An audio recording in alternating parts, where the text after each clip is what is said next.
এরা একদিন শুনে না, একদিন কানেও শুনে না, কেউ হয়ে পড়ছে, কানও বন্ধ হয়ে পড়তেছে, চৌকেও দেখে না, চৌকের মধ্যে পর্দা হয়ে যাচ্ছে।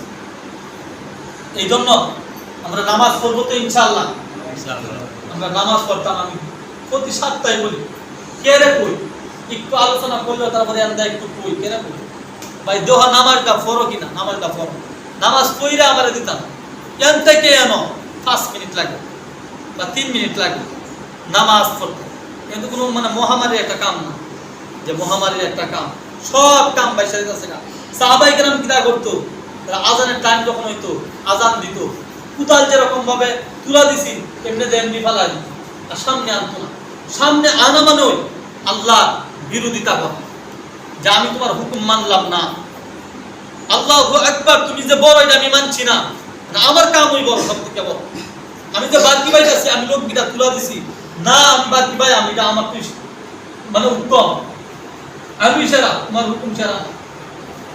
এই জন্য যেই জায়গার মধ্যে জমিন আল্লাহ তাআলা জমিনকে মসজিদ বানায় দিয়েছে, কিন্তু আমরা জমিনও দেখি নামাজ পড়তাম।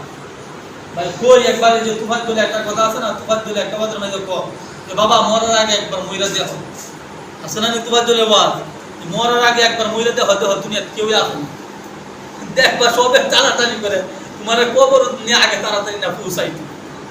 এর লাগে মরার আগে একবার মইরা দেখো, এত পরিশ্রম, এত মুজাহাদা করতেছ, নিজের গাম বালাইতেছ, আর কান্নাকাটি করতেছ, আইরে আমার ছেলেটা মরে যাচ্ছে, একাই তো পারতেছে না, এরা রুজি করে খাওয়ানো লাগবে, কিন্তু এটি তো তোমার আপন না।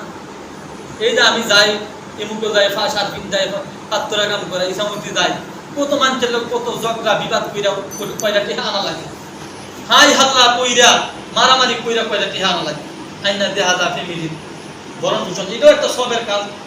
সবের কাজ যদি সবের কাজ তোমার ছেলের সন্তান নামাজ পড়তে দিব, কেন নামাজ পড়ে না? তোমারই দেখাইতেছে না, ফুটকি বাজারে বাদাম দিলে মসজিদে এমনি তোমার দেখাইতেছে, তুমি নিজে রক্তে কামাই করে তুমি দিতেছো, খাওয়াইতেছো, তুমি বাড়ি দিতে না, কেন তুমি নামাজ পড়ে বাড়ি তোমার উঠে উঠবে, তুমি খাওয়াইছো, এত তুমি তো লস হই, আর সেই জগত তুমি লস উঠতা, মানে ফুদা বাসন গিয়ে উঠলাম, ফুদা তালে গিয়ে উঠলাম। অনেক বিদেশে আছে ভাই তাই আধা সপ্তাহ করে কইরা কইরা বাইনতে টাইনতে যা আছে সবাই মাইরা নেগা নিয়ে বাদে বের আয়া ফুদা বাসন আছে না। এবং এই জন্য সময় থাকতে ভাই সবরে কন্ট্রোল করে, সময় ফুরাই গেলে আর কন্ট্রোল করা সম্ভব না।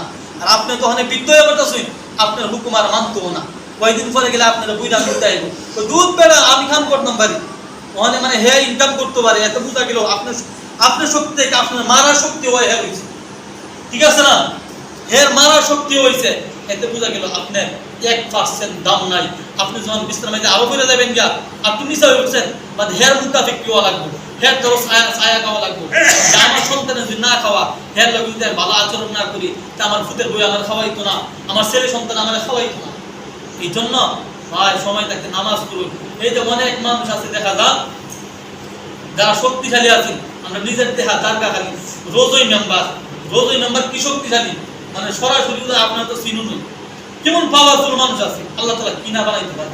এই দারগা খালি মাদ্রাসা দিয়া সারা এলাকা জুইয়া মানুষের হাতে ভিক্ষা করাই লইছে না, আল্লাহ তাআলা তো দেখ আমি পারি কিনা, অথচ দেয়া যেতে ছেলে সন্তান ওখানে বড় বড় বেটা পাওয়ার নাই, বেটা শক্তি নাই, আগের মতো শক্তি নাই, অনেকে গুরু রাখা লাগে, অনেকে গুরু রাখা লাগে। এই জন্য সময় থাকতে সময়ের কদর করুন, ঠিকঠাক আগে কন্ট্রোল করে রাখবেন, না এটা পারতেন না, মানে দড়ি সিরা বাজার যাইব বাজার আপনি রেখে দেবেন। এই জন্য আল্লাহ তাআলা সবাইকে কবুল করুক, মসজিদের প্রতি মসজিদকে আল্লাহ তাআলা কবুল করুক। অনেকে দান সৎকার করছেন, চাউল দিচ্ছেন, টাকা পয়সা দিচ্ছেন, আল্লাহ তাআলা সবার দানকে আল্লাহ কবুল আর মঞ্জুর করুক। আর এই দানের উসিলা করে আল্লাহ তাআলা এই জাতিকে, এই গ্রামকে হেফাজত করেন এবং রক্ষা করেন, সবাই বলে আমিন।